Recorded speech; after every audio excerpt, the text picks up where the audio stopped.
You're a man that controls his own destiny. A man that is always in the pursuit of being better. You are in the right place. You are responsible. You are strong. You are a leader. You are a force for good. Gentlemen, you are the Alpha, and this is the Alpha Quorum.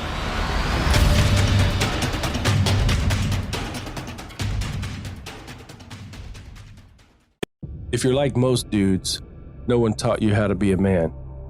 Instead, you've probably been taught pretty much the opposite. So many personal influences in our lives, our parents, our peers, and society has conditioned us to be obedient rather than strong. We've been taught to be a good boy, follow the rules, not be rude. And these ideas have been forcibly injected in our heads since we were able to speak. The problem is it doesn't work and is hardly ever in our best interest. These messages manipulate us into being manageable and compliant to standards of systems that are about control. Sometimes giving is not right. Sometimes sacrificing is wrong. Sometimes being nice damages us. Today we're going to discuss the book No More Mr. Nice Guy by Robert Glover. Welcome back to the Alpha Quorum Show. Brad Singletary here. I'm really excited about this episode. This is episode number 80. I can't believe that we've come this far. It's been over 3 years now, and it's just exciting, the feedback that we get from all of you. Thank you for what you've shared with us in the social media and the messages and emails and so forth that we've gotten. Our guest today has been an entrepreneur from his first business owning and operating a car stereo shop 20 years ago until today, right here in Las Vegas. Since then, he's owned a car dealership, a bar, a strip club, and currently owns a Jeep, boat, and jet ski rental company, a whole bunch of ATM machines, as well as a marketing agency that works with tour and rental operators around the country. Steve Edwards is the dad of 2 boys, one in the Air Force and one who just recently enlisted in the Navy. Welcome, Steve. Appreciate you being here, brother. Hey, thank you so much for having me. Episode 80, that's pretty impressive. Yeah, well, I should mention here, too, that you're a podcaster yourself, and you've played with this a little bit, and he's teaching me how to get my mics and stuff dialed in a little bit better tonight. Appreciate that. Yeah, man, this is fun. I love this stuff. This is great. Well, this topic seems to be something that you really are. How are you so familiar with this information? How am I? This is like your hobby horse of. This is my catalog. This is my book, man. So we want to talk about the book No More Mr. Nice Guy by Robert Glover.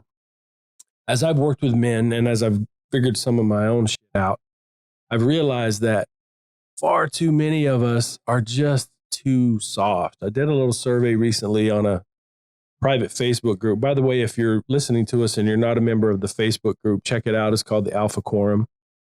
It's a private group on Facebook. No one can see that you're there or what you post unless they're in the group. And you got to be a man, which helps. Yes, everyone there is male. We verify that. I guess we're only looking at pictures and names, but we think we have a pretty good idea. Yeah, I said man loosely. I guess you need to be a male. There's probably a couple not men, but there's some. Definitely everybody's a male.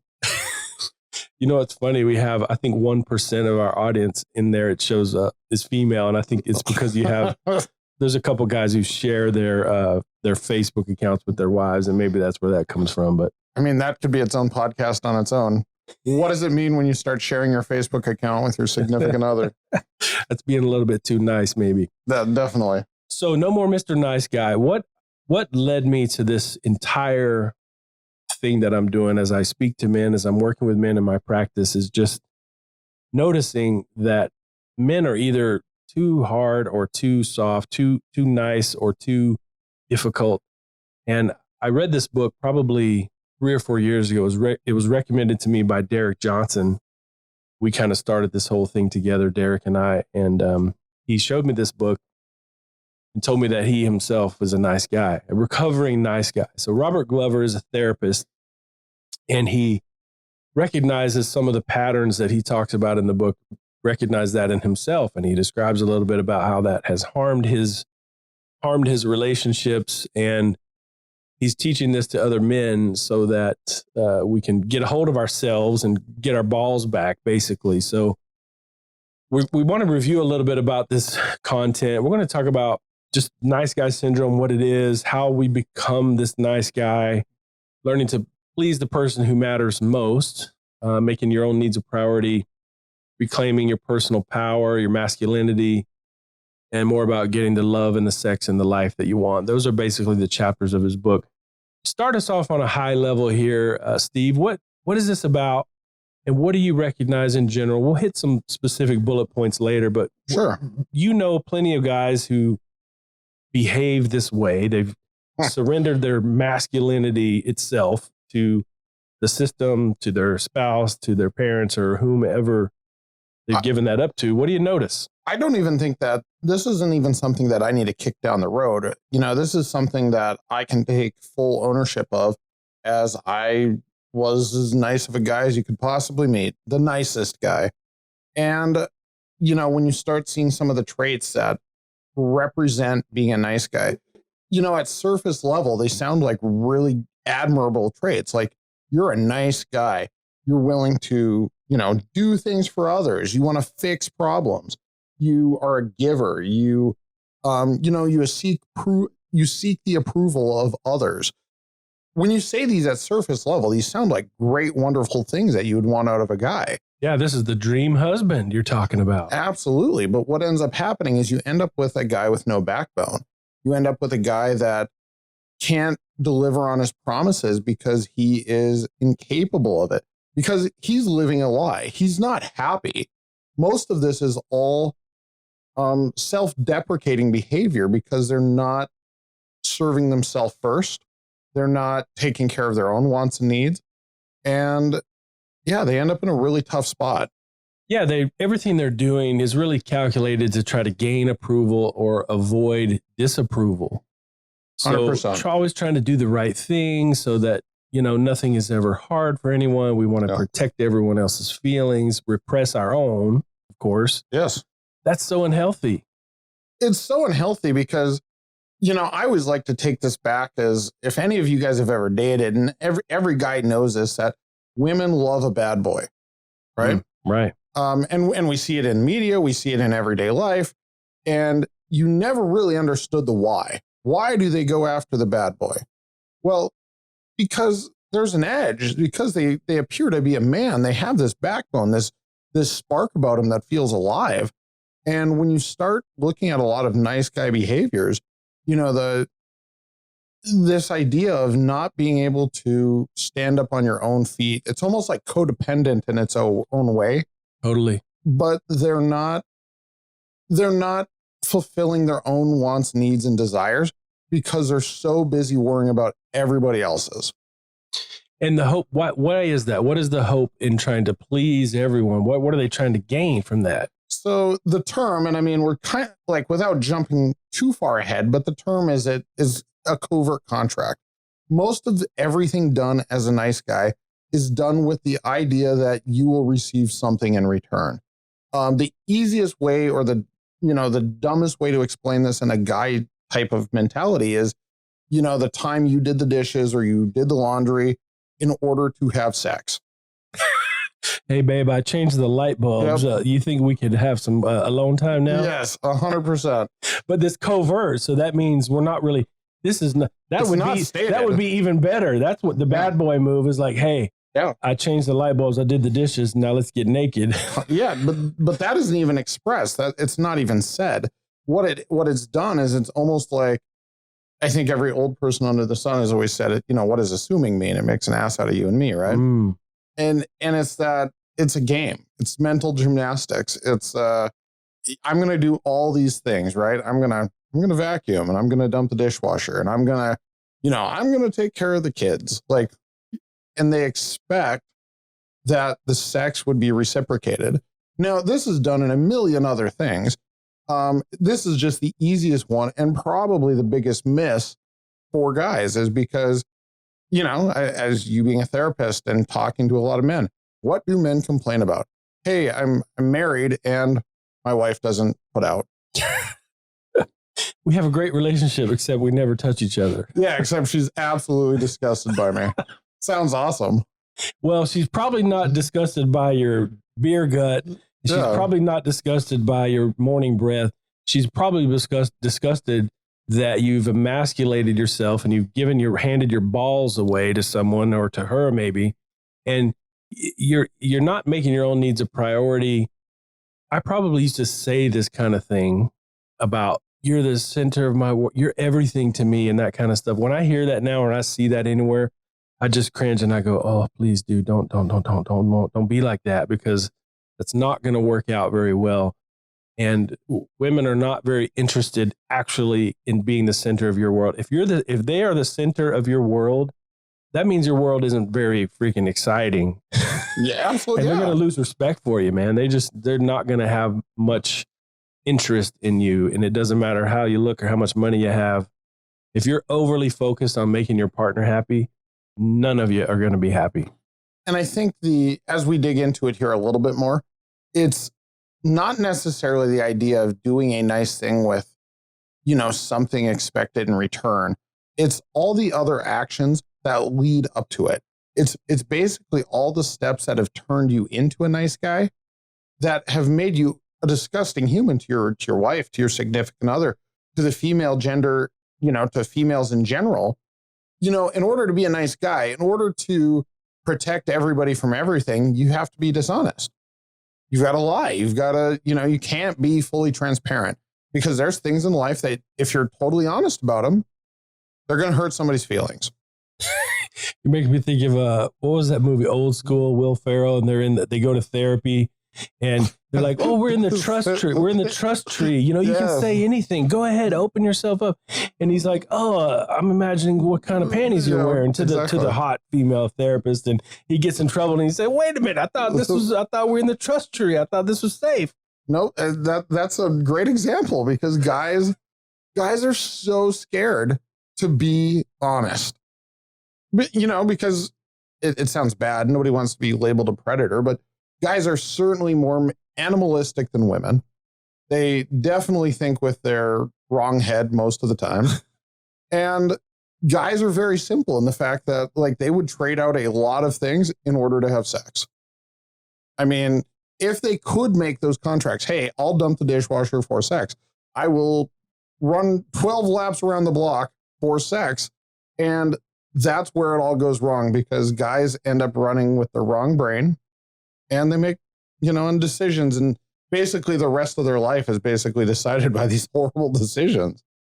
Yeah, they got to hide the evidence of their weaknesses. They've got to hide their feelings. They're loaded with secrets. They're trying to you mentioned dishonesty. They're compartmentalizing everything. Manipulation is a big one. Again, it's using a different term for the same type of thing. But if you're lying, you're probably manipulating situations. You're telling half truths. I was a liar. That was my thing. I like to lie. Lying was my drug. It was if I could just tell a little white lie to protect my own ass, to, ease the situation. And, as everybody's aware, lies catch up to you. Your lies bite you in the ass. And that was my game. And that never, ever, ever plays out well. And it actually causes the thing that we're trying to avoid. So why do we lie? Why do we manipulate? It's because we don't want to lose the other person. We're just terrified of abandonment, which is a theme that runs throughout this book. Is we're so afraid of being abandoned. We're afraid that if we show any need or have any of our own wants, or we want to go fishing or go on a guy's trip or do any of those things, that we're going to be seen as selfish and therefore abandoned. But then we lie and compartmentalize, and we're dishonest, and we have this covert control, this covert contract stuff that we do. And we end up losing respect anyway. They become disgusted by that anyway. And we would probably, you know what, man, I've heard women here in my office, let's say they're dealing with an affair. The man's had an affair. Yeah. And 100% of the time, she doesn't obsess about what the girl looked like or how good the sex was or what did he say to her. What she's hurt by is the dishonesty. And he's dishonest because he's afraid of what would happen if she were to find out. So, yeah, tons of manipulation. And all this is really, there's a lot of passive aggression that goes along with this stuff. Yeah. I mean, I think, there's a million different little pieces of this that I think every guy to some degree can look in the mirror and start unpacking some of these characteristics, some of these behaviors. I mean, I don't know a single guy that I know that hasn't made a covert contract about something, or that, you know, is 100% honest all the time. That's totally transparent. Because I mean, even now, even saying that I'm, you know, a recovering nice guy, this idea of like complete transparency and total honesty is frightening as hell. Yeah, it is. I'm not saying that, you know, it isn't the right direction, and it's hard, but the other side of it is also very, very challenging. This idea of like lying your way out of situations, lying to, you know, controlling the situation. I'm a controlling guy. I've been the boss for a long time. Probably, you know, you take those Myers-Briggs tests, it comes back. I'm a manager type. I am the boss type. So to remove controlling feelings and controlling situations and letting situations play out. I remember in previous relationships, you know, she would have had a disagreement at work or an argument with friends or something like that. All I wanted to do was fix it, or I wanted to take the edge off. I wanted to do anything to create less friction, and just trying to remove all the friction from everything. That, you know, I think what else have we always heard? Like, we don't want you to solve the problem. We just want you to listen to us. Right. Well, I think all guys are fixers. It's kind of in our nature a little bit. Yeah, we're built to fix things. One of the things one of the things he mentions in the book is that a lot of these nice guys are even attracted to people that they can try to fix. Attracted to the broken person. Codependency was a term that he used before.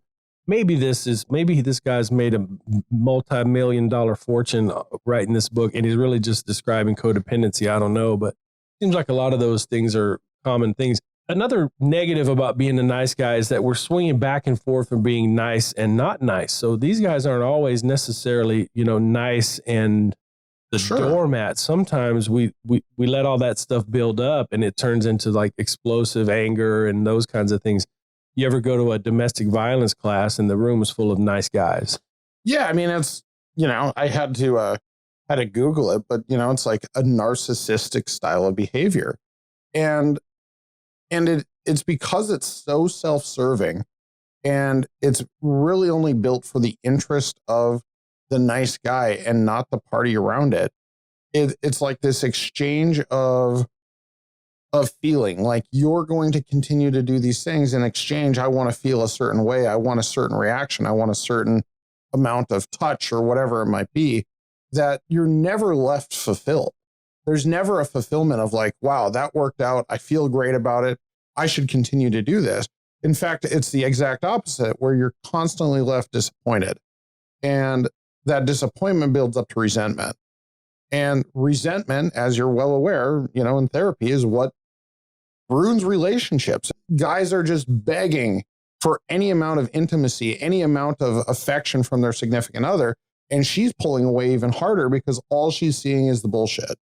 She's seeing the lying. She's seeing the controlling, manipulative guy that, yeah, maybe he dumped the dishwasher. Maybe he did this. But then he's also yelling at me about not contributing, about not helping, about not being an equal member of the family. And it's like this weird tug of war with yourself. The only person you're fighting with is yourself. Yeah. So there's a lot of sexual problems with this guy. He's usually extremely dissatisfied. There's some often sexual dysfunction. So like erectile dysfunction, there's like inability to orgasm. There's all kinds of different things that go along with that. Maybe they've acted out sexually. Maybe they're addicted. They have some sexual compulsion. There's a lot of this is focused around sex. And he talks later in the book, he talks about one of the things that nice guys do is that they settle for bad sex. So they're settling, always perpetually unhappy with that, either not able to improve it, recognize their role in it. But, you know, the bad boy, he's not getting a lot of bad. Not bad. He doesn't have that. And it's like, what is it about? Why is that? Well, because I think, again, not to dumb guys down to just three things, but, you know, food, sleep, and sex. But, guys are hunters by nature, and they definitely are they're seeking that sexual relationship. Do they want more than that? Absolutely, 100%. There's certainly far more to guys than just food, sleep, and sex. But guys are certainly more driven to go get sex. And where I think where it falls apart is when you look at like porn of today, porn on its own is like a next level thing where it's not even like normal porn anymore. Who even knew that everybody wanted to just have sex with their step siblings? Who knew that was like the hottest topic? Is that what they're talking about now? I guess I don't know. Yeah, you had no idea. No idea. Never over what Pornhub is like the top 5th or 6th visited site on the internet, period. I had no idea. I don't even know what goes on there. Yes. So the perversion level of like what is even being presented, it's not even normal consensual sex like what you're used to or what normal people, I guess, would be seeking. They're being exposed to something that isn't even realistic. So they're going home or they're bringing that vibe, if you want to call it, to their significant other. And, they're not living up to it. Like everything else in their life, they're not living up to it. It's basically a constant feeling of disappointment and lacking because you're not having the sex you want. You don't have the relationship you want. You're not getting sex enough or up to the standards that you would want. Your wife is constantly mad at you. It's this constant letdown. And all it does is build up into a huge, huge fight. And that's where most of these guys go wrong. And that's where they end up with domestic violence. That's where they end up in cheating. That's where the whole thing starts spiraling out of control. Yeah, such like relationship problems. This stuff, goes into careers and people are unfulfilled in their careers and not living up to their potential. But usually when a guy comes to see me here, they're coming in talking about their relationship. Yes, they may have depression or anxiety. They may have anger or whatever. At the core of what I see in 80% of the men that come here, they got nice guy syndrome going on. And by the way, you've kind of acknowledged that. I got to say that to myself. If you go back to episode 1 of this show, I talk about that in my first marriage, I was a little bit controlling and a little bit pushy and a little bit demanding and so forth. And in my current marriage, I tried to correct that by being super accommodating and turned into the nice guy. And that didn't work either. So we've been going at this 10 or 11 years now, 11 years. And we finally figured some of this out, but it took me, and I guess if she's listening to this show, maybe she'll comment in the social media whether or not this is true. But I feel like I did, and I've had to just get my balls back. Yeah. I want to skip the part about being integrated. I want to come back to that later. But the working paradigm of the nice guy is this: if I can hide my flaws and become what I think others want me to be, then I will be loved.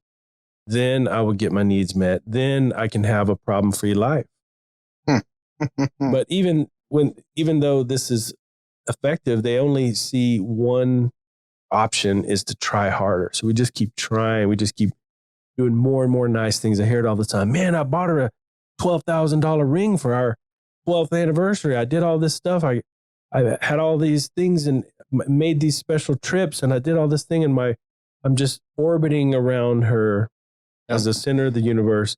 It never seems to pay off. I don't understand it. Why is that? You've got these guys coming into your office, and at the point a lot of the guys are coming into your office, I don't want to be the cynical guy and say that it's too late, but you're definitely, now you're trying to really fix something that's broken versus doing a lot of the maintenance work that is required to keep a relationship healthy. And they're at this point because they've basically dropped the ball so far along the way. And, not that we can't put any blame on women, but when a lot of like the problems that I've heard, I know you've heard, that guys are dealing with, the blame does come back to the guy because it is such nice guy behavior. So talking about like this idea of like exerting more, being more, continuing to, you're going to keep pouring from an empty bucket into her half full cup, right?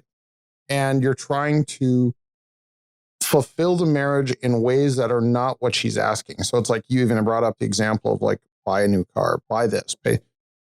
I can fully admit I'm the guy that always reverts to solve it with money.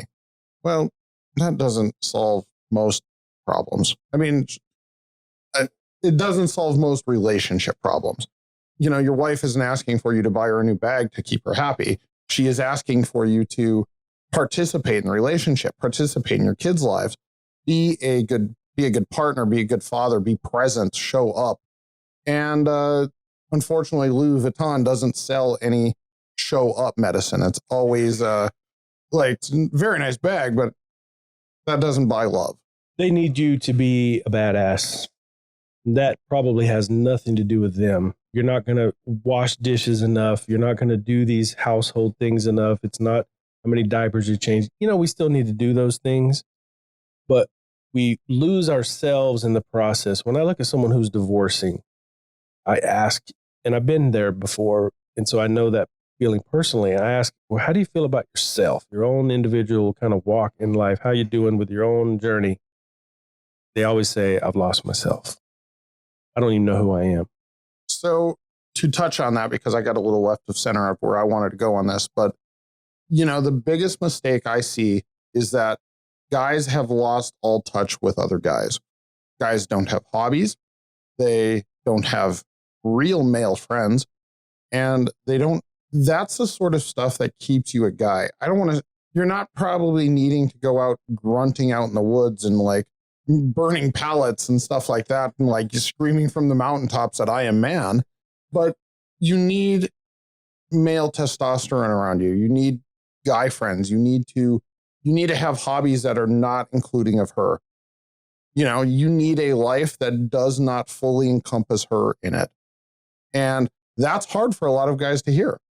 That's hard for a lot of guys that have been in long marriages, 15, 20 years. They've lost connections with their wife. With their friends. Their only friend is their wife. They're sitting around saying, my best friend is my wife. And that's great. That sounds super sweet, but it's also kind of scary because if your best friend is your wife, what happens when that don't work? Yeah, it seems like the passion fades on those kind of relationships, and that may be a great friendship. That good for you, bro. You got a good friend, but are you getting any blowjobs? That's true. I can already hear the pushback of well, don't you want to be friends with your wife? 100%. You definitely want to be friends with your wife. But there is a different friendship. I don't care how close to your wife you are. You have a different conversation with your guy friends than you do with your wife. And I think that element of, getting out and shooting guns or riding UTVs or being out on the water, going hunting, shooting pool, working on cars, any sort of thing that you can do where you get some male testosterone, you have real male friends, and quite honestly, open up, start talking. Guys are so terrified of exposing themselves in any sort of weakness, and yet they're at home just weak as hell, just soft as can be. But God forbid they let another guy actually know that they're hurting, that they're struggling, that they're going through anything, because the machismo is just pouring out of them, except at home where it matters. Ask guys sometimes to draw a pie chart, draw a circle, and divide this pie into the things that you think about, the things that you spend your time in, the time on, your concerns in life. And when a guy shows me, he's got 70% of his pie chart is his woman, I can already tell he's not very happy, he's not very fulfilled. And I just pull this number out of thin air. But, one thing I say is what if she was 20% of your life? What if she was 25% of your life? And maybe the biggest portion, maybe the biggest percentage of that pie of your time and your focus and your energy. But what if you throw some other things in there? You need to be on the bowling team. You need to go on a golf league. There's got to be some kind of connection to life outside of her and your home. Well, I also, this is a metric that I've taken into account, is that unless you actually have the 5 phone numbers to somebody you could call right now and ask them, can I come stay at your house? I need a friend. And maybe that's even too big of an ask. Do you have 5 friends that you can call right now and go have a beer with? Or go talk to, or go stand in their driveway and shoot the shit? Do you have 5 people you can do that with? And my guess is it's 97% say no. It's if so they're being real, it's a no. it's so wild that the biggest like consequence of being a nice guy is that you have terrible relationships with women. Your romantic relationships are suffering, but the remedy, the cause and the remedy have nothing to do with that woman or that relationship or how you look. It has nothing to do with what's within the relationship. So much of it has to do with what's outside of it. Yep. There are some dynamics and some interactional things that cause problems, but let's talk about the making of a nice guy for a minute. How did we become these weak ass dudes who are just so ultra nice and unhappy? 50, 60 years of being raised by women. Your Mhm. dad went to work. The cleavers were the real thing. Right. Dad went to work. Mom stayed home. Mom raised you. Mom was your first girlfriend. Mom was your first love. Mom was everything. And, for a lot of guys, it's still everything. I grew up, I was a mama's boy. I'm not afraid to admit it. That's the problem, because there hasn't been, that idea of like being raised by men, going out with men, having that sort of like male testosterone around you. You spend so much time around and being guided by women that you've lost a lot of that male edge. You've seen what your mom needs to be happy. You've seen like what the male energy looks like. Or, I'm sorry, the female energy looks like so strongly that it feels like you're constantly like, man, I should fix this. I should be a nice guy. I should help out mom more. It's like all these things that it becomes super unattractive to females. And some of this does go away when you're dating. When you're dating, when you're out hunting for the next girlfriend, there is that edge. You have to be witty. You've got to put yourself out there. You've got to, you got to lead with some testosterone and some masculinity, because you're a tiger in a group of other tigers. If you don't attack, somebody else is going to attack. If you don't have some sort of push in you, and that all goes out the window the second that these guys become in a relationship, that they find Mrs. Right, they say, I love you. Immediately they're attached. It's codependent, and they're just pouring themselves into this other person, which feels like the right thing to do, except they're also pouring all the things that they need into this and not getting it in return. You mentioned being raised by women. Think about school teachers. So you're home mostly with mom. Dad's working late. He's gone. Yeah, another great example. One of the things it mentions in the book is that most of these guys they either had absent fathers, avoidant fathers, addicted fathers, philandering fathers, angry fathers. And so part of it too is that I want to be anything except like what my dad was. And then mom is trying to program us to like, don't be that, be a nice boy. She needs you to be kind of her surrogate husband almost. That's a whole nother dynamic. That's a whole nother show we'll have to do at some point. But so we're getting programmed by the schools. We're getting programmed in our own homes. Society just kind of wants to water down masculinity. I saw some stuff recently talking about the toxic masculinity idea, and that the problem is not masculinity. The problem is the absence of masculinity. Jordan Peterson talks about if you think a strong man is dangerous, wait till you see what a weak man can do.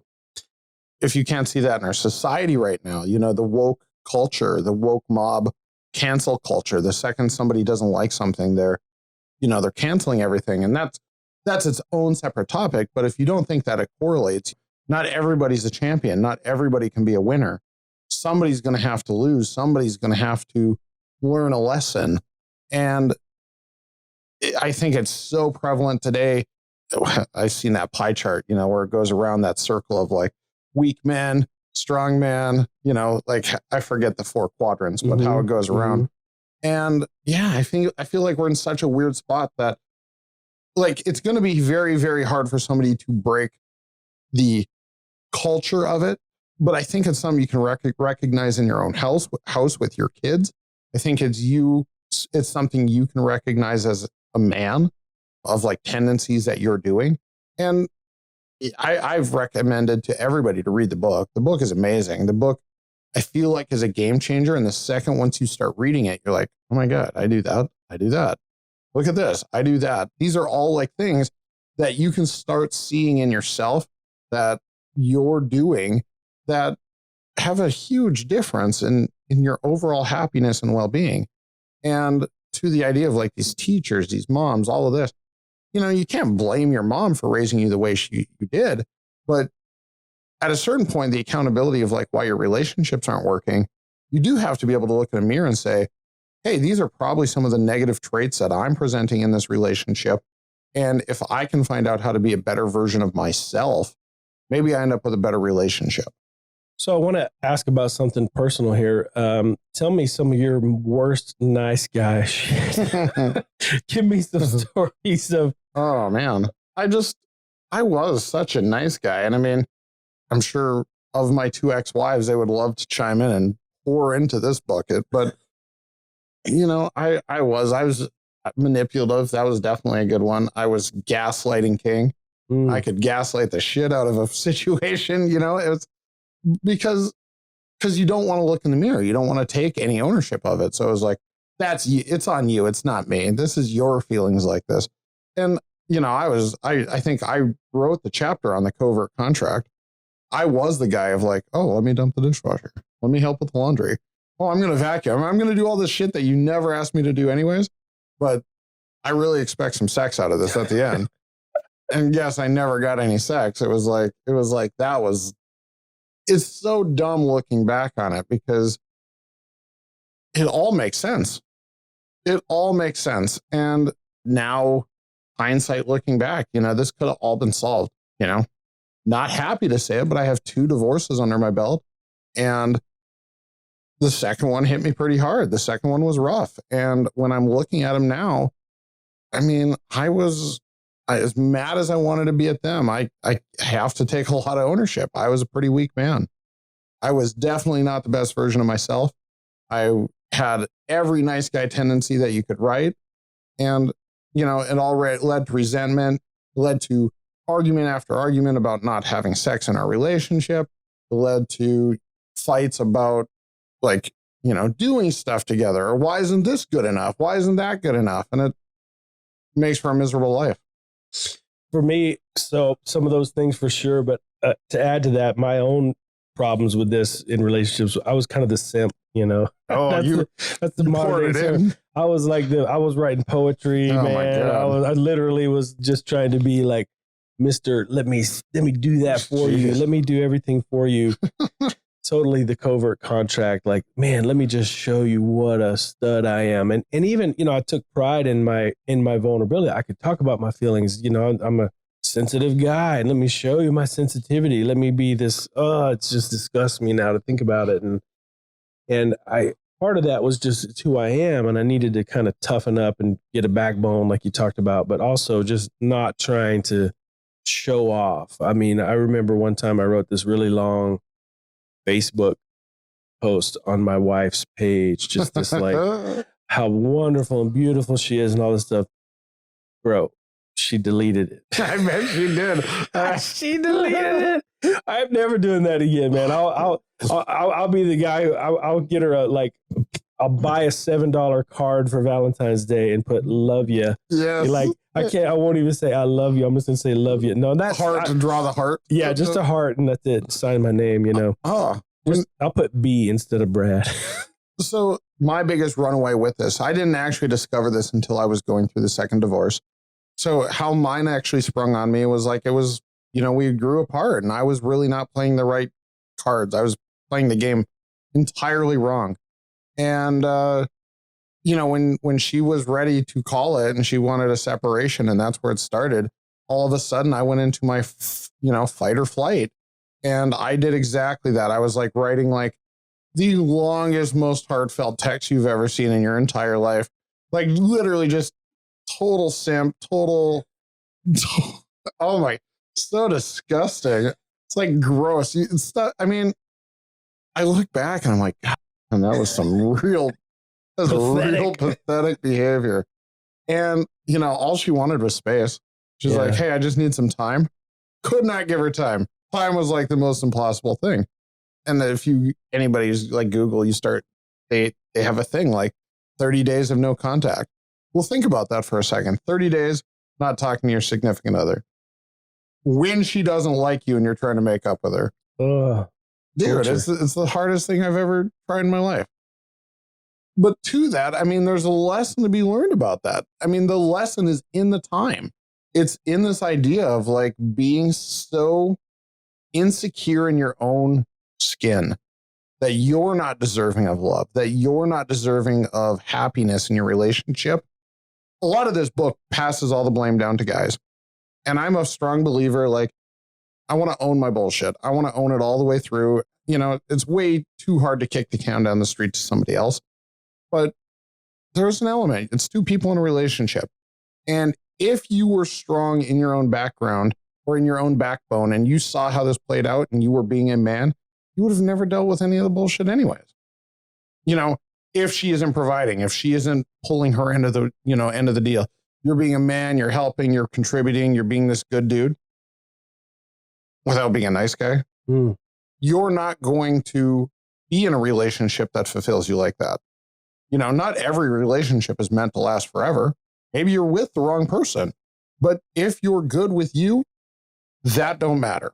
And that, I think, is the hardest thing for people to wrap their head around.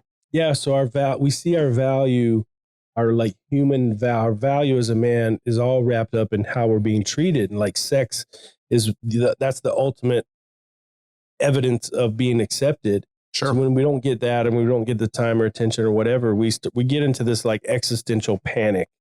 Yep. You don't want to talk to me. You don't want to touch me. You don't want to spend time with me. I am nothing. Well, that is going to just escalate. That's going to just devolve even more and more and more. You're spiraling down and it's going to end in total heartbreak. That's what happened to me for sure. Yeah. And I mean, it's easy to say it from sitting outside of it now and having gone through it. When I was going through it, I was a puddle of goo. I was, I was soft as hell. There was nothing about me that was man. I felt like I was, being a simp. And that was like the awakening that I needed to do some real self work, because I didn't have 5 people on my phone I could have called to spend the night at their house or to go grab a beer with. I had me and my own depression and my own negative beliefs about myself, not believing that I was good enough. And that's where it starts and ends, is like, you have to believe that you're worthy of the love and, affection that you need to be happy in a relationship. And the hard part, the talking out of both sides of my mouth on this, is that you might be in this relationship with somebody that is not fulfilling your needs. And at a certain point, you have to be able to draw a line in the sand and say, I'm not getting what I need out of this relationship, and be okay with the outcome, because you're not happy. And that's hard to say. I want to talk about this list of habits of highly ineffective men. Number 1, looking for the approval of others, trying to conceal our apparent blemishes, our mess up, our mistakes, putting others' needs in front of our own, sacrificing our own power. I like this one too. This is what you're talking about. Dissociating ourselves from different guys and our own manly energy. We're totally disconnected. Let me say this loud and clear for you guys. Your most unhappy moments in your life have come or will come when you are the most disconnected from other men. Yep, that's crazy. Your most unfulfilled, unhappy times in your life will or have come when you are most disconnected from other men. So we make connections with women that aren't fulfilling. We're creating the circumstances, co-creating the circumstances for bad sex, failing to live up to our own potential.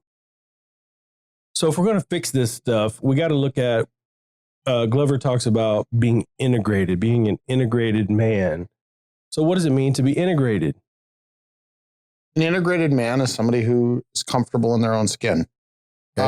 One of the biggest mistakes, or one of the hugest problems with this nice guy, is this belief that they're not good enough. And this need for acceptance by everybody. A lot of people say, I don't care what other people think, but we all know that that's a lie. And that's actually became even worse as time's gone on, where our entire culture and civilization is ran by, fake Instagram and, seeing everybody's life that seems amazing. Everybody's beyond happy. But actually everybody's really sad and depressed and going through a lot. And, they're dealing with things and they have mental health issues. And at a certain point, you have to just believe that you're okay, as you are. And your people will love you regardless. And that's hard for people to say. Yeah, we got to make our own needs important. We need to find people who can meet our needs. When you're integrated, you can live with some confidence. And I think this is the big takeaway for all of this is like, you have to just figure out how to be good with you. Like this idea of masculinity and like, I don't think you need to be this super machismo dick. That's what a lot of people hear is like, no more Mr. Nice Guy, is that they have to turn this around and they've got to be this non-caring dick, where in fact, actually, somebody who is an integrated, truly good guy that gets what he's doing, that's a good man, is caring. He's probably way more caring, but he also recognizes the difference between caring and caretaking. Your job is not to solve everybody's problems, but that doesn't mean you don't care. I have struggled with empathy for a very long portion of my life of not being a very empathetic person. And I thought it just actually meant that I didn't care. But where I got confused in this, or where my mistake was made, is that I felt empathy was also me having to solve the problem. I always had to have a solution to a problem versus just understanding that there was a problem. Sometimes you just got to listen. You got to just be able to hear that, okay, this is what's wrong. This is what I don't like. This is what makes me unhappy, or this is what is making somebody unhappy. And be okay in just, hey, I hear what you're saying. I hear what your problem is, and leave it at that. You're not in business to solve everybody's problems. Yeah, we got to just deal with things in a straightforward way, learn to experience and express our feelings. We need to just find harmony with the delicate things of life. And another thing he talks about is that you build significant relationships with men. I always say the womanizer needs men, not women. The womanizer does need man. And, the other thing is just being transparent about your wants and needs. The covert contract will be the death of it'll be the death of many marriages, and it has up to this point. And, because we've touched on the sex portion of it, this has to be a clear and present thing of what you're in need of in this relationship. Maybe you're not going to go and just say, hey, I need more sex. I need more intimacy in my relationship. And immediately get it. It's not as if you're going to go walk to her and be like, hey, I definitely need more sex. And she's like, you know what? You're right. Let's go. This is a work in progress, and you're going to have to work these steps to get to a spot of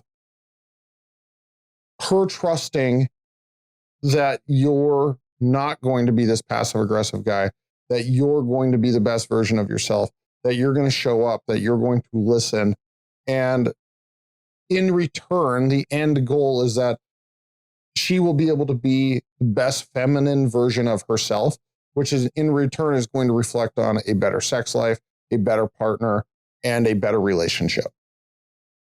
Yeah, we got to face our fears. We need to become trustworthy and genuine. We got to set limits. I think an integrated man is able to say no. That's something that I've struggled with. You talked about empathy. Something I've struggled with is going along to get along, giving to get. He talks about that a lot in the book. You give something to get something back in return. So when we become integrated, we're not afraid. We're not even afraid of losing the relationship. Think of the things that we do, the bonehead things that we do to try to save a relationship.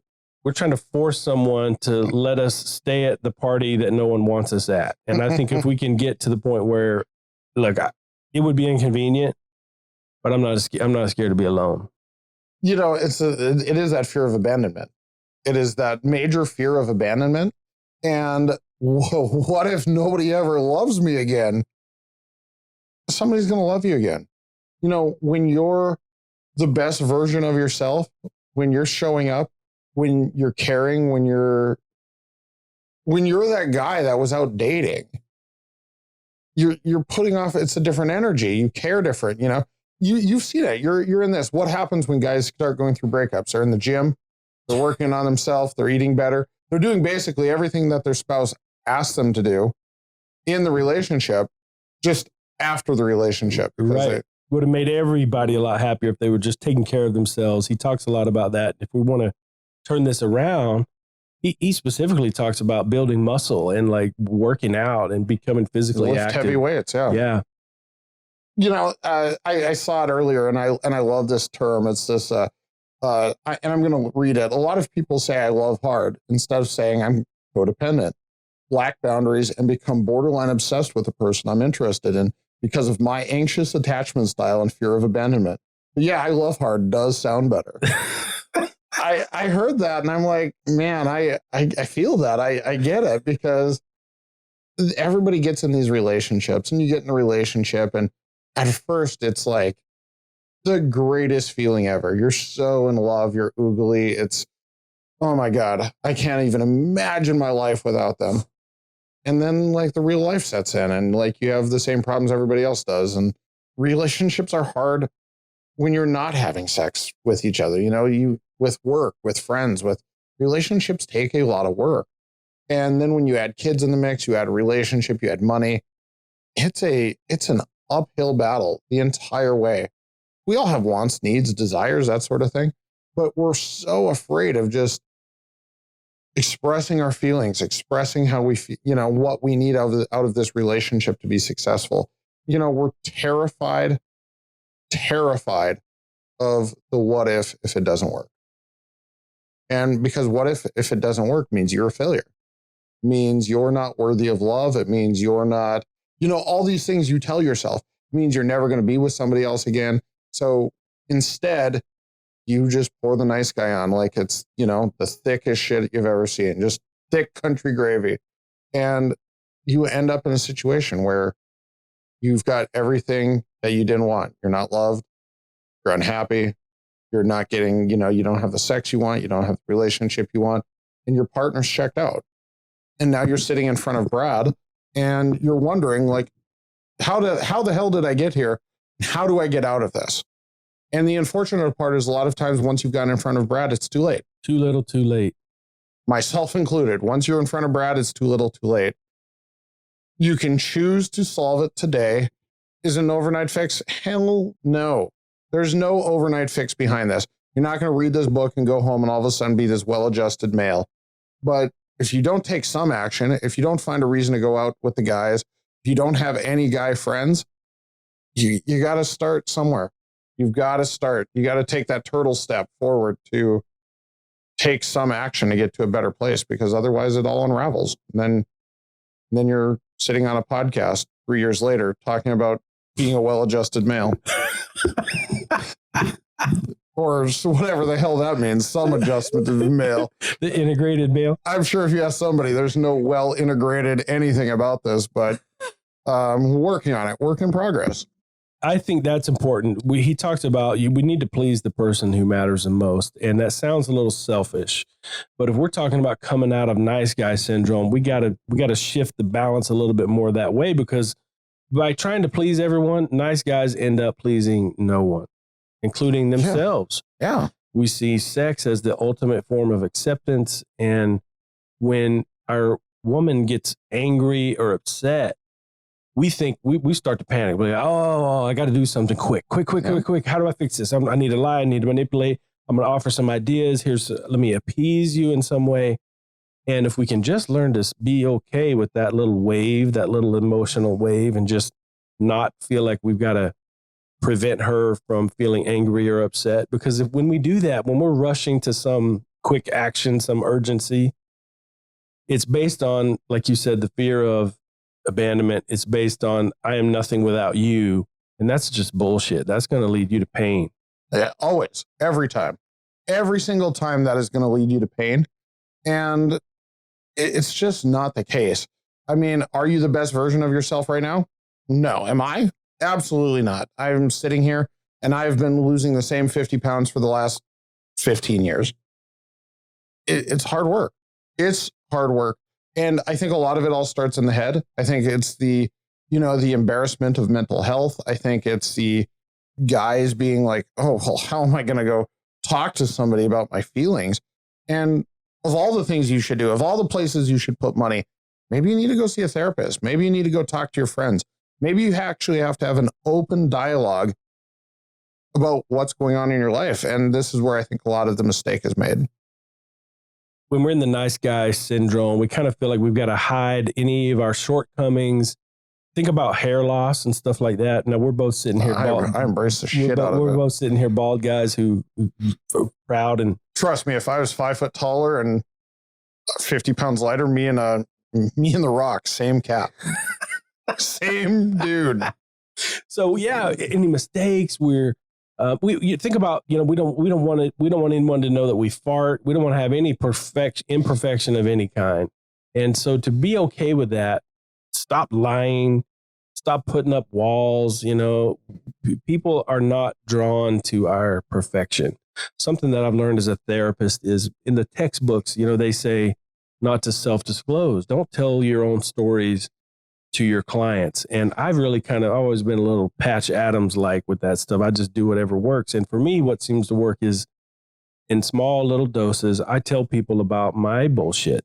Been to jail, been in a psych hospital, been suicidal, took psych meds, been divorced, got excommunicated from my church. I tell all those things and everybody's like, dude, I like that about you. I'm glad that you shared that. And I think the same is true with women. We think we've got to be perfect to win their acceptance. That's probably not very good. I hear some women say sometimes, he's actually the perfect husband. Yeah. Well, why did you cheat on him? Why are you leaving him? Why is this so perfect? He's so perfect. And that's a lot of pressure and it's a lot to live up to. And I feel like there's some inauthentic thing about that. So we don't have to be perfect. What we have to do is get our needs met and do that with some integrity. This will be bleeped out, I'm sure, but it's that putting the pussy on the pedestal. Mm-hmm. It's raising this belief that women are perfect, that women are without flaw, and that you're just this piece of meat that she accepted into her life and you bring her no value. I mean, I think that's where a lot of this self-doubt and this disbelief in yourself that you're deserving of love. I don't know. I think that a lot of this has to start inside. This has to start in your own head, your own self-worth. And if you have something about you that you don't like, change it. Make the change. Do the work.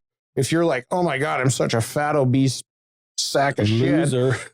Well, maybe you go to the gym. Maybe instead of sitting around and if you don't believe in yourself, maybe you take these changes.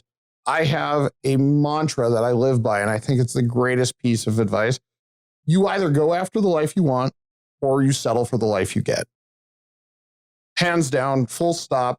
It's the only thing. You change everything about yourself. You want to be a billionaire? Great. Do the fucking work. You want to be, you want abs, you want to be ripped, you want the best life possible. Do the work. And if you don't do the work, then you have to accept what you got. Yeah, sometimes we're trying to appear low maintenance. So if I don't have any needs, if I don't have any way to grow, if I don't have any imperfection, no one's going to abandon me.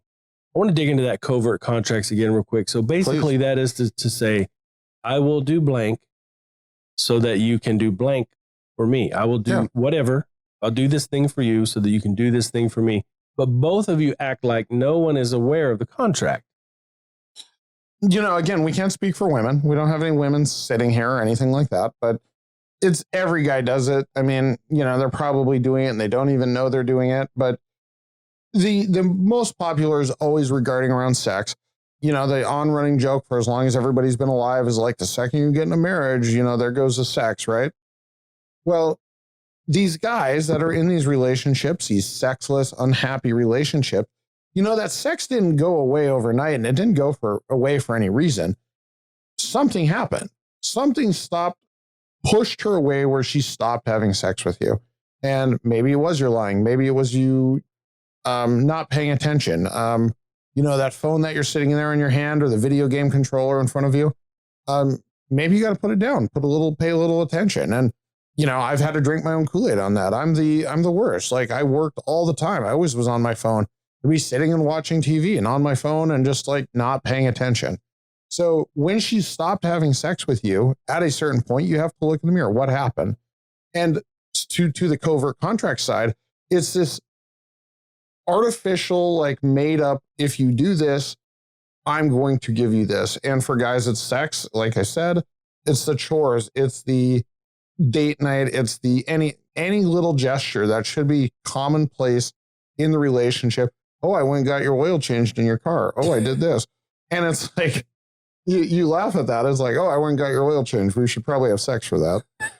It's you mentioned the date night. I heard a guy in one of my men's groups recently was talking about how he took his wife out to this fancy dinner. They were all dressed up. They bought a bunch of expensive wine and all these things. And his whole thing was like, oh boy, when we get home, it's going down. Yes. And it didn't go down because she's half buzzed. It's midnight 30. You know, she's been up with the kids since 5 a.m.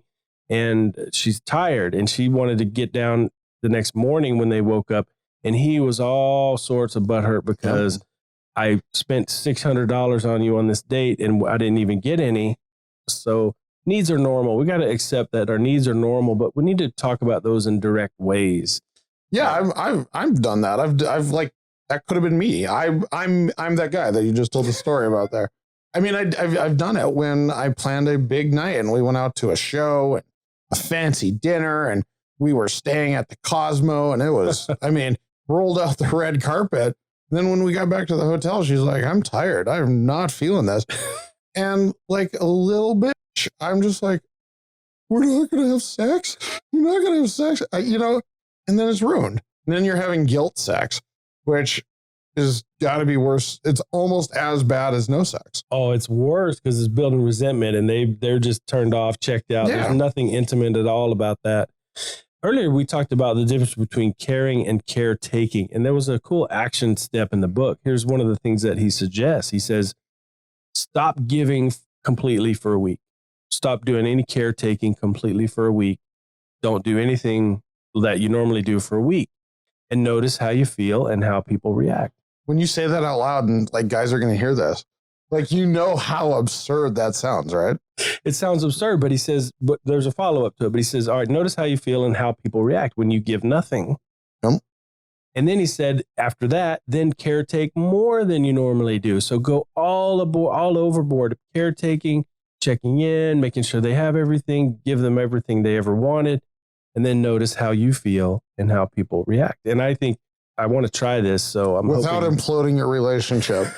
Do all of this without imploding your relationship. I think the idea is it's really trying to get us out of the habit of the covert contract and just to, sometimes I'm sitting around like, okay, you had a shower, I had a shower. Guess this means maybe we can do this now, you know? And I noticed that I'm most of those times disappointed. But when I've got shit to do and it's like, oh babe, no, I got something going on. I gotta go. I gotta meet up with Steve over at the office to record a podcast. Like that's when it's like I'm being pulled back in to like, hold before you leave. And there's something crazy goes down in 2.5 minutes in the closet. You know what I'm saying? And that is like, I mean, isn't that the way you've dreamt about it being? Isn't that the like fun that needs to be injected into it? I know a lot of guys have even had to go to the idea of like scheduling it because now when you're an adult and you got kids in the house, you got all this, let's be real, that sex is going to go away. It's not going to be like when you're freshly dating, no kids and no adult responsibilities or no like, yeah, that's amazing. And then it all goes away and guys are like, hey, what happened when we were 22 and things were amazing and we had unadulterated, I don't know if you want to call it like young kid sex, college kid sex. I don't think that's I think like that's sex in the car, like that kind of stuff. Yeah, car sex. Now the practical dad adult side of me is like, why would we do that? Like, why would we like, you know, we have a fully functioning bed, right? Like, God, what if I get a leg cramp? God, we should bleep that portion out because this is going to be terrible. Nobody wants to hear about like why Steve doesn't want to have car sex. Too old for this bullshit. One of my favorite lines in the I was going to say the movie. They should probably make a movie about this, but in the book is helpless, whiny, wimpy, and needy men are not attractive. Not at all. He says, put yourself first. It shows confidence, and that is what attractive. You'll feel anxious and guilty at first, but if you can just put yourself first, do what you want to do, and do nothing that you don't want to do. Now, some guys are going to hear this and they're going to say, oh, well, when I go to church, they tell me I need to serve and love and sacrifice. Well, yeah, if you're an ego-driven person who's only selfish and completely, sometimes people need to forget themselves and kind of, there's two ideas. One guy says the king eats first, and the other guy says the king eats last. And which one is it? And I think it's both, depending on which you've been typically in the past. If you're a nice guy, I think the king eats first. Well, and this isn't a game of absolutes, right? Like, this is not something I think that you can just go full stop on it tomorrow and you're going to just have a happy life. In fact, I think you're going to end up with a more pissed off wife than you have now. I think that this is something you have to recognize inside of yourself. A big takeaway for me would be the recognizing of the covert contract. I think that that's the most easy place for a guy to start, recognizing the little things that you're trading off with the expectation of something in return. Start there. Stop doing it. Stop expecting anything. And maybe then you're going to stop volunteering to do some of these tasks that I'm not saying don't help around the house, because I feel like that's like an implosion waiting to happen too. But I think you've got to approach this with a different energy, a different mindset, and quit trying to horse trade stuff without. Ooh, horse trade. I like that. I like that idea. Yeah, I mean, it's like this just, it's a bullshit trade. It's a shitty trade. And guys are, and it would be one thing even if you said it like, hey, I'm going to do all these chores, and in return, I would like to have sex. And she says yes, or do you accept this deal, these terms? And she said yes, that'd be great. But it's always happening without being said. And then it's just leading to disappointment. So I think you got to take baby steps, read the book again, probably read it 2 or 3, 4 more times, because I'm like 10 times deep, because it's a huge mindset thing. This is a mindset change. Yeah, and I think you made a good point about this. This can't happen overnight. Generally, this is just a general idea about the time frame for change. I think it takes a month for every year that you've been dysfunctional. So if our average listener is about a 40-year-old man, and if he's been doing this since he was a child, since he was a boy, he's been a nice guy since he was a boy, because he was trained to be that way. So he's been doing it for 30 years, been a nice guy. Yep. It may take you 30 months of therapy, men's groups, talking with dudes about this, really getting control of yourself, getting your balls back. Mm-hmm. It might take you a month for every. Yeah. So think of you're on a 3-year plan to get your balls back. And we can help you with that stuff if you reach out to us. But yeah, it's not going to happen overnight. And don't go do some sudden crazy things. But in reclaiming your personal power, he talks about considering and accepting your gifts. You got to find some things to be proud of. You got to look in the mirror and see something that you like, and be able to acknowledge that with yourself and the people you're around, and project a reality that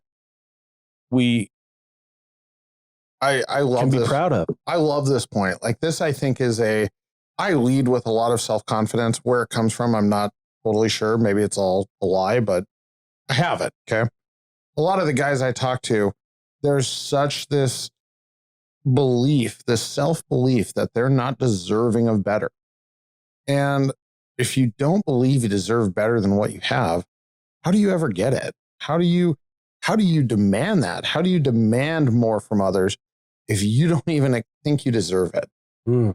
And of all the things, of all the topics, that one hurts me the most, because there's a lot of guys that are in unhappy relationships, and maybe it is a woman, maybe, but they're not taking any action, and all they're going to do is they're going to keep going down the same path, because it is the path of least resistance, because it's easier to be unhappy in a relationship with your wife and your kids than it is to break up, get divorced, have shared custody, lose half your money or lose your money, and start all over and still be this weak man because you don't think you deserve better. In fact, now your self-worth is even less.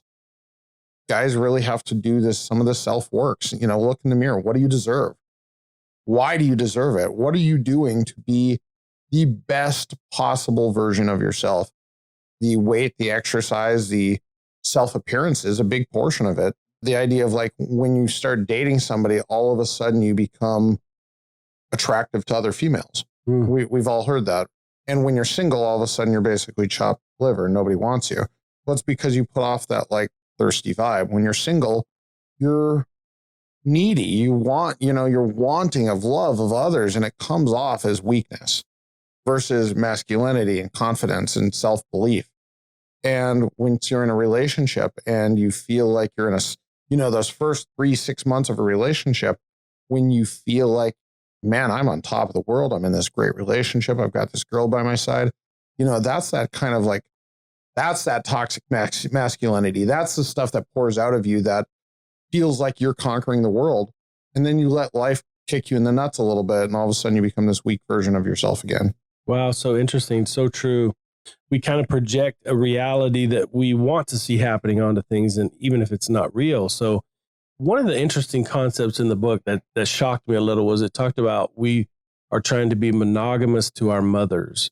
And the way I read that was we kind of maybe unconsciously sabotage things so that we can really stay true to our first girlfriend. And that's very Freudian in nature, but I think it's true to some degree. So let me go ruin every relationship so I can get back to my mom, or to this, in the archetypal sense, this is the ideal love or whatever. Let me ruin this so that I can be comforted and go back to this idealistic thing, whether your mom is alive or not. I want to go back to this ideal of unconditional love.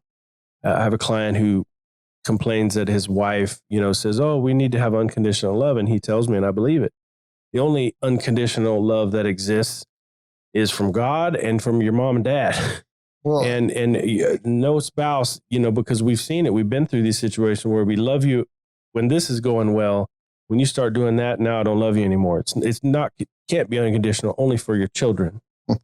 Unconditional love is such a weird concept too, of like, I mean, would you expect your parents to still love you if you were Jeffrey Dahmer, or, if you were some crazy serial killer?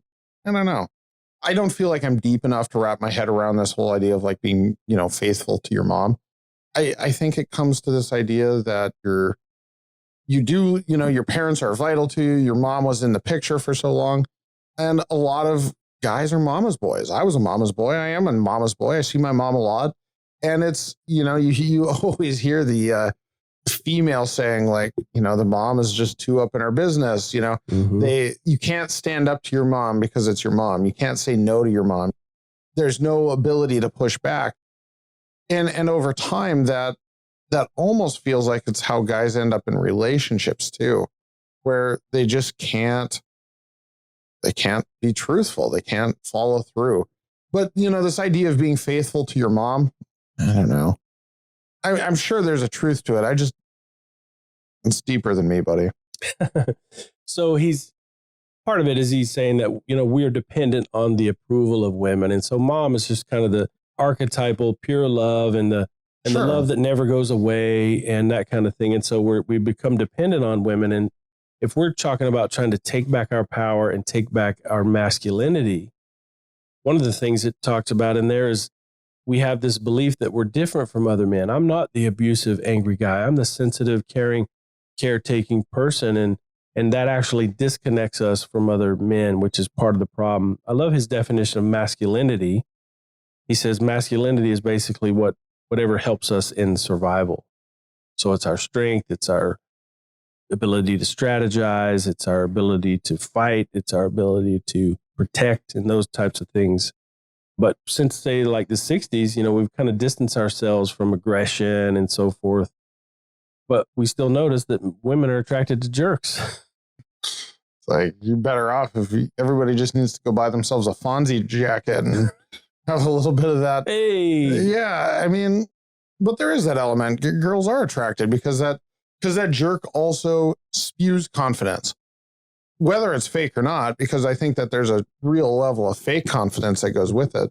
But that's, I think, where the attraction comes from, is they're looking for a leader. They're looking for a guy who can take charge and have a strong backbone and isn't gonna roll over. I think that's where it comes from, is that women are attracted to a bad boy or to this bad guy because it's everything they've been told that like they shouldn't. Find the nice guy, get the banker, go, marry the guy that's gonna raise the kids right and go to work and come home and love you. And it's like, but everybody's so unfulfilled by that. Everybody's so unfulfilled because nobody's really talking about what they want. Even the woman in this, the woman isn't saying, this is what I want, need to be happy. She's just going with the flow too, because if you don't talk about it, it's not really an issue. Yeah, most women don't want a man who's trying to please them. They want a man with balls. Yeah, 100%. They want, but to each woman, that could mean different things. That doesn't mean you actually have to go out and like fight bulls or like jump dirt bikes or, do any of these things. But you've got to be comfortable in your own skin. Mm-hmm. And that's hard. I think it's hard for guys to be like, this is who I am. This is the man I want to be. I like golf. I like cars or dirt bikes or whatever it is. And just having a passion. Like, what are you passionate about outside of your wife, outside of your kids? And that's where I think a lot of guys lose all their happiness. Mm-hmm. They give it away because it's like, now I'm an adult. I don't have any hobbies because I am a dad, because I am married. It's like, well, what were you interested in? You used to maybe ride a skateboard, or you used to like play baseball. Maybe you need to be on the softball team. Maybe you need to go play softball once a week. Or, I'm not advocating for you to go on drinking with the boys, but that Saturdays are for the boys. Maybe you need a Saturday. Maybe poker night. Yeah. Yeah. You've got to really find a way to like talk shit with the guys. Yeah. So true, man. I was, so I played college football, and the idea of locker room talk and your mama jokes and all that kind of stuff. I was the guy who was offended by all that stuff. And I never had any comebacks. Literally, it took me well into my adulthood to realize that that's one of the ways that men bond with each other. And I used to get so offended. My grandfather would always call me like knucklehead, knothead, all these things. And I remember crying to my mom. He says these mean things to me. Why does he say that to me? And it took me, I was probably in my 20s before I realized that's just how guys do. And I've lost balls. Yeah, that's ball busting is real. So Glover talks about we need to do these 4 things to reclaim our masculinity: connect with other men, get strong, literally get in the gym, get strong, work out, be physically active, have healthy male mentors and connections. And then look at your relationship with your dad. And that's something that you might, consider doing with a professional. But we're afraid to upset women because then it means she won't have sex with us. But he makes a good point that that's not true with our male friends. We're not trying to get it on with our homies. And so we can be real, and we can not worry about upsetting them. We can not worry about drama with dudes. You're less likely to have drama with male friends. And so that's one of the reasons he says we need to have that. So I know there's going to be a lot of guys that are thinking like, well, how do I go get guy friends? Well, now with the internet, my best friend who lives in Florida, like I talk to him far too often for 2 males, but he lives in Florida, and we talk every day about anything, everything, and anything in between. But nowadays with the internet and Facebook and these different portals, you can find somebody who's interested in what you're into. Oh, you're a weird European stamp collector? Great. That guy's on the internet somewhere.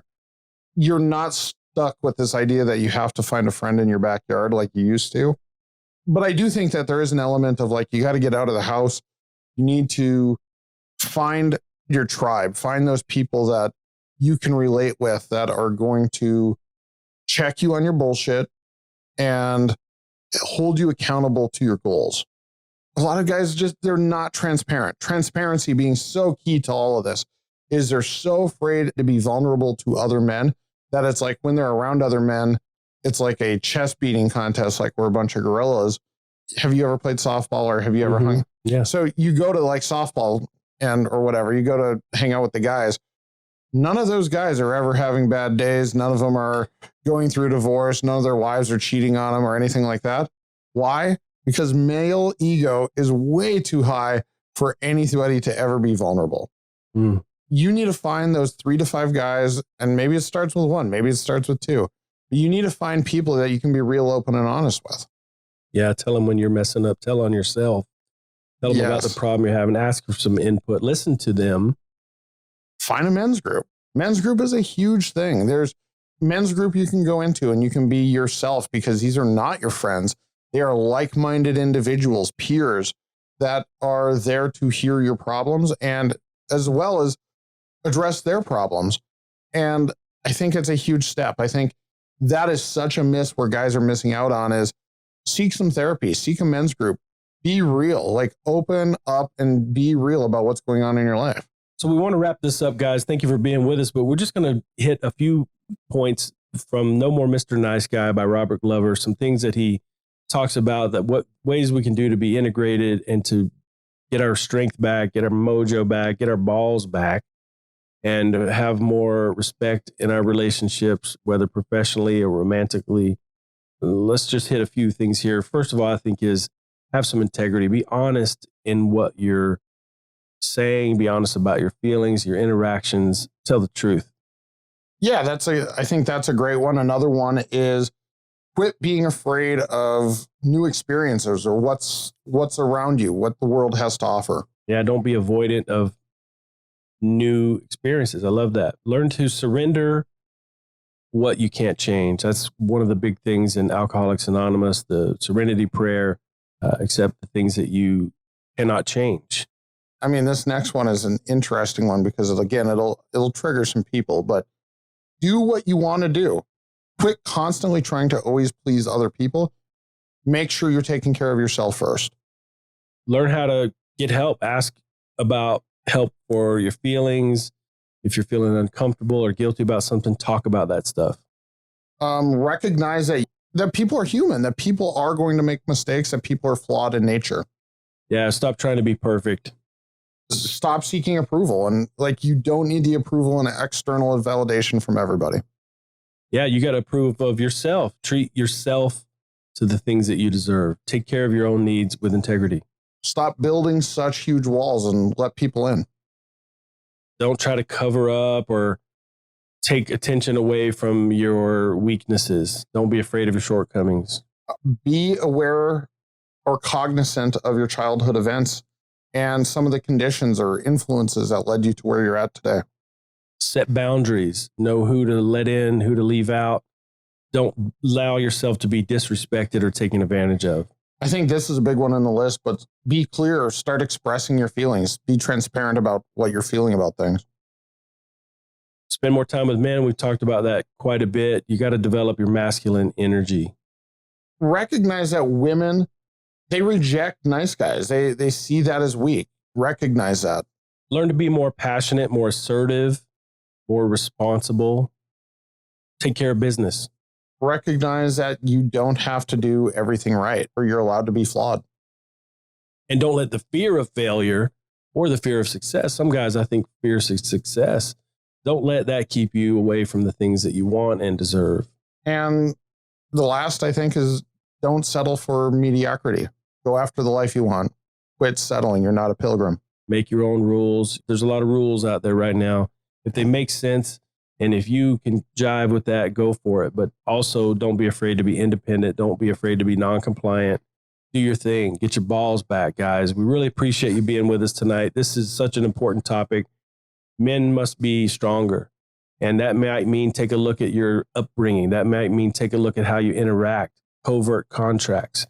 We got to turn these things around. And what I've noticed with myself and with men that I've worked with over the last 23 years, when we stand up and allow ourselves to be counted and allow our voice to be heard and be real and genuine and authentic about where we're at, what our needs are, and we do the things that keep us alive in our spirit, things just turn out so much better for us. Appreciate you being with us. Steve-O, thank you. Thank you so much for having me. I hope I come back. I got a lot to talk about. Yeah, dude, this is good. I feel like we got a good vibe. We got a good little flow here, man. Appreciate you being here, and we'll definitely have you back, brother. Take care. Thank you. You guys, no excuses. Alpha up. Gentlemen, you are the Alpha, and this is the Alpha Quorum.